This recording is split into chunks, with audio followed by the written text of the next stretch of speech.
La symétrie impossible. Victime et coupable dans un monde à responsable. Par Émile Berlern, novembre 2025. La vérité est un bien public, donc un service public. Dans le langage judiciaire comme dans le langage courant, le mot victime échappe à la prudence qu'on accorde au mot coupable. On ne dit pas coupable avant que la justice ait rendu son verdict. On dit accusé, suspect, prévenu. Mais on dit victime sans attendre la moindre décision. Cette asymétrie paraît anodine, mais elle oriente silencieusement la pensée. Le mot victime suppose déjà qu'il y a eu faute, qu'un coupable existe quelque part. Or la justice, si elle voulait être réellement équitable, devrait maintenir une symétrie parfaite. Il n'y a de victimes que reconnues comme telles, tout comme il n'y a de coupables qu'après jugement.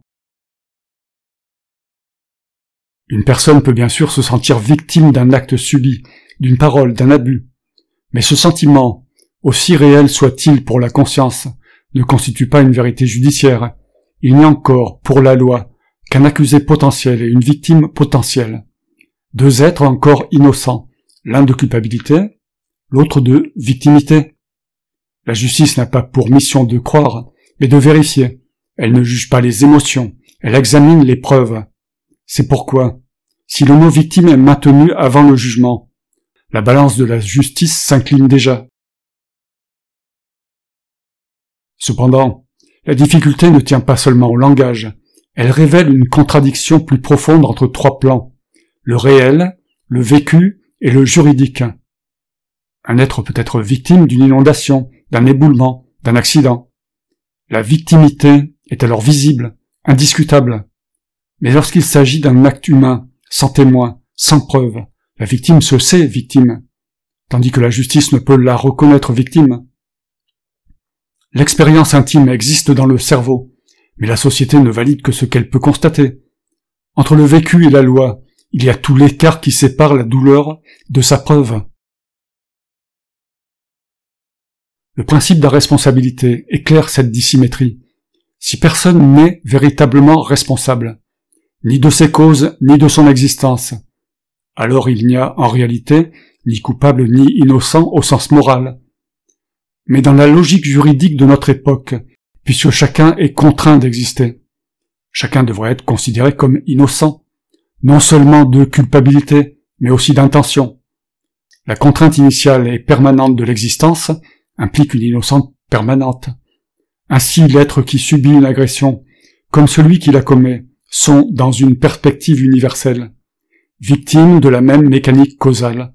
Le premier est victime des effets, le second victime des causes.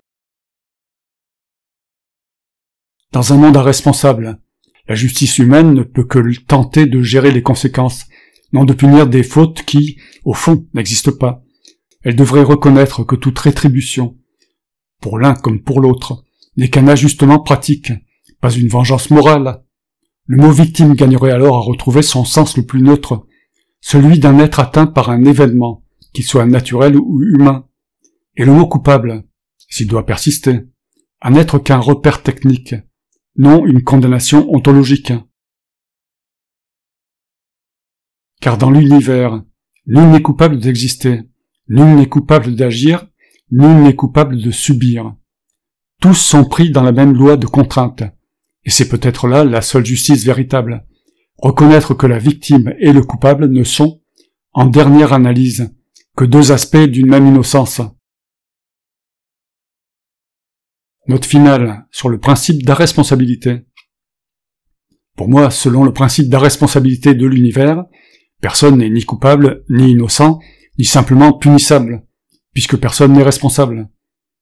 Mais dans la logique juridique de notre époque, les gens devraient être toujours considérés comme innocents, car contraints d'exister, ce qui est une évidence.